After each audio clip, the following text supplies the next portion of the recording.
Time now for sports on 104.7 The Cave. Here's Ned Reynolds. Mike, the intern, Ned Reynolds. It's Thursday, and the owners, managers, presidents, general managers, all in Dallas right now for Major League Baseball. We've been watching what the Cardinals are doing. Any moves yet?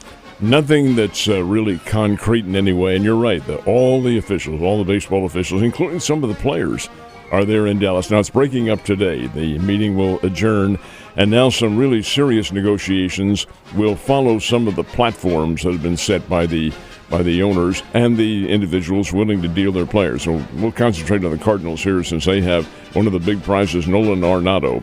Now, Arenado's been around long enough that he has a no-trade clause in his contract. That doesn't mean the Cardinals can't trade him.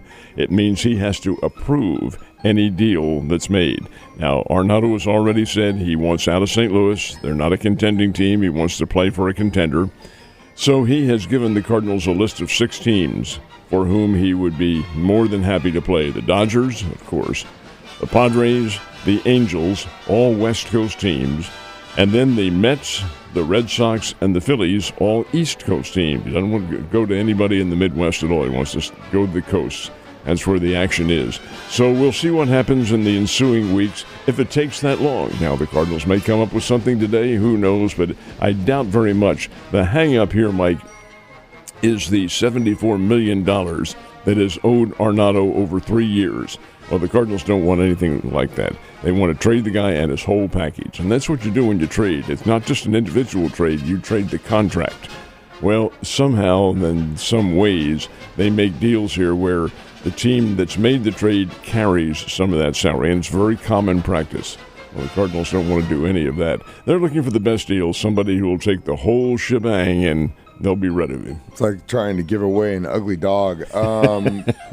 Royals look like they might get rid of Serpa. There's some trade interest there. They're what I'm seeing with them is that they're trying to find a middle of the order outfielder, third baseman. Of course, that's what they do. That's where your power, where your strength is. And Kansas City has a lot of that. They still have good players, but you got to remember that some of them are getting a little bit longer in tooth. Not Bobby Witt Jr. He's the catalyst of the team, but there are others, and you have to make allowances for that because the team continues to play year after year after year, and the players go age with it.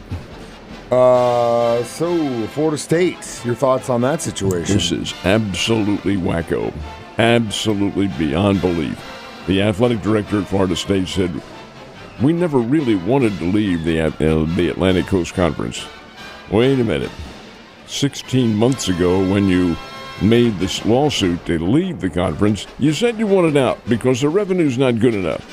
Well, we've changed a little bit. Anyway, Florida State has filed forms now to leave the league, but they say they will stay if some of the TV revenue in the Atlantic Coast Conference comes their way. They make only $42 million.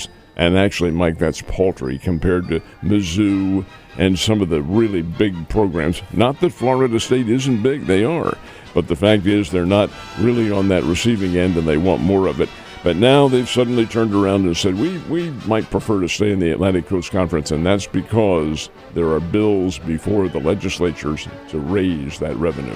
And there had been rumors for the last several weeks this young man would finally find another job, and it looks like he's returning to college football. And that young man is Bill Belichick at 72 years of age, and he will be, to my knowledge, he'll be the oldest head coach in the country in Division I. Belichick is taking over the North Carolina Tar Heels. He's replacing Mac Brown, who is no kid himself. This is interesting because North Carolina really has underachieved in a lot of respects, and Belichick thinks he can get them to play the same kind of aggressive football that he had with the New England Patriots and the New York Jets and some of the other teams with whom he's been associated.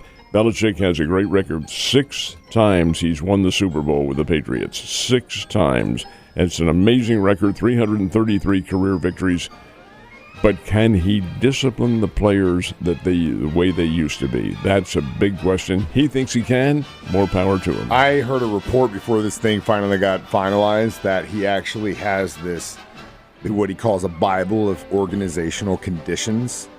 hands it to the guys and says, "You let me know if this is cool," and wouldn't agree unless they said yeah. So, he must run some kind of ship. It obviously is a good one in some cases, Ned. This Sunday begins a streak of 3 games for the Kansas City Chiefs that are going to be played in 10 days. If the Chiefs can win both games and the Lions lose and the Steelers lose in that period of time, it is possible they could sit on the Steelers, but hopefully they could at least get some rest after this thing. Patrick Mahomes has gone on record. In fact, he said it at his press conference yesterday that he's a little bit worried because this is a condensed number of games, 3 in that very short time span, and I have to say he is right. This is too much. But that is the price right now, under these circumstances, the price that you pay for being the NFL's most popular team, which the Kansas City Chiefs are. Everybody wants to see them, and when you have a network opportunity like they do on Christmas Day at noontime in Pittsburgh, hey, that's the game that, and all of them, have the Cleveland Browns coming up on Sunday. You have the Houston Texans next Saturday, not this Saturday, but next. And then the Steelers on a Wednesday, Christmas Day. That is 3 games in a very short amount of time. Human body can only take so much. And I really feel like the NFL has to practice somewhere a level of diligence because the health of these players is being taken for granted, and it doesn't work that way. You can see over a short period of time some very serious injuries happening. Hopefully that won't be the case, and right now, as Mahomes said, this is our profession, so we will do it the best we can. Yeah, show up and do your job. Hopefully they remain healthy while they're doing that job. Thursday Night Football schedule this week's been pretty or at least this year, as far as I'm concerned, it's pretty damn good. You had the Packers-Lions shootout last week, and now we've got another NFC challenge, but this time it's the Westerners. And it is a great rivalry they have. They had them when the Los Angeles Rams were in Los Angeles. It carried a bit over when the Rams moved to St. Louis, but now, of course, they're back in L.A. again, so that's what the rivalry is. The Rams and the 49ers, they'll play at Levi Stadium in Santa Clara, California, and this dates back many years to when the 49ers joined the NFL in 1950. And the Rams, of course, have been there since, the early 40s when they moved from Cleveland. But the fact is, they're both in that West Coast area, and Los Angeles makes the trip to Santa Clara. And if you guys got guys starting on your fantasy team tonight, you know it's week 1 of the playoffs, so good luck tonight. NFL continues with their plan for international expansion. We've had Germany, we've had Brazil, we've had, of course, Mexico. Any other countries going to line up? There is one more that's added to it and one more city that's particularly important.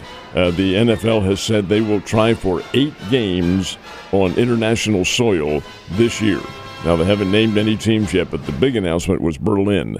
The NFL has never played a game in Berlin. They have in Germany. They played in Frankfurt. As a matter of fact, the Chiefs played in Frankfurt.